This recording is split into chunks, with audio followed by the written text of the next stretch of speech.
Bonjour frères et sœurs, nous proclamons ce matin Jésus-Christ ressuscité, car son nom est grand et digne de louange. Il est le roi assis sur le trône pour gouverner nos vies et prendre soin de son peuple.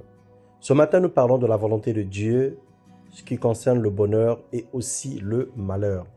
Dans Ecclésiaste 7, le verset 13 au verset 14, « Regarde l'œuvre de Dieu, qui pourra redresser ce qu'il a courbé.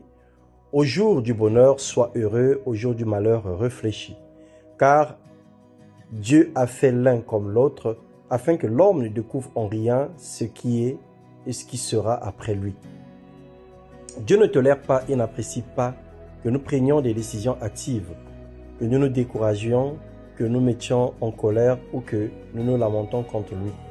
Au contraire, il nous enseigne l'attitude à adopter face aux deux défis de la vie. La vie nous présente deux réalités, le bonheur et le malheur. Il n'en existe pas de troisième voie. Soit l'on traverse un temps de joie, soit un temps d'épreuve. Nulle part, malgré la multitude des promesses, Dieu n'a dit que nous n'aurions jamais de malheur. Psaume 34, le verset 20. Il n'a pas dit non plus que nous connaîtrions jamais la souffrance, selon Philippiens 4, 12, 13 et Romains 12, 2. Dans notre marche avec le Seigneur, le bonheur comme le malheur feront toujours partie de notre parcours.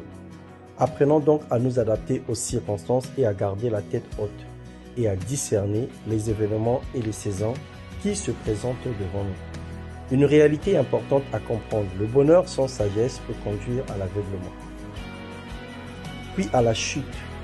Mais le malheur vécu avec reconnaissance envers Dieu produit les grands enseignements et mène à la victoire. Romains 8, 28, toutes choses concourent au bien de ceux qui aiment Dieu et de ceux qui sont appelés selon son dessein. Et Jacques 5, 13 nous dit, quelqu'un parmi vous est-il dans la souffrance qu'il prie? Quelqu'un est-il dans la joie qu'il chante les cantiques de l'Éternel? Nous avons une réflexion à faire aujourd'hui. Aimes-tu sincèrement Jésus? Combien de temps consacres-tu à intercéder pour ceux que tu dis aimer? Et rends-tu grâce à Dieu en toutes circonstances?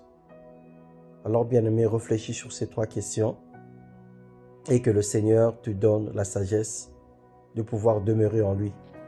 Seigneur, donne-nous un cœur léger, rempli de reconnaissance, de force et de louange. Jésus, nous t'aimons et nous voulons que tu changes nos cœurs. Nous t'aimons et nous voulons que tu prennes soin de nous. Que la grâce de Dieu soit notre partage et que nous puissions comprendre certaines choses dans notre monde actuel. Que ton nom soit élevé, que ton nom soit béni dans le nom de Jésus-Christ. Amen.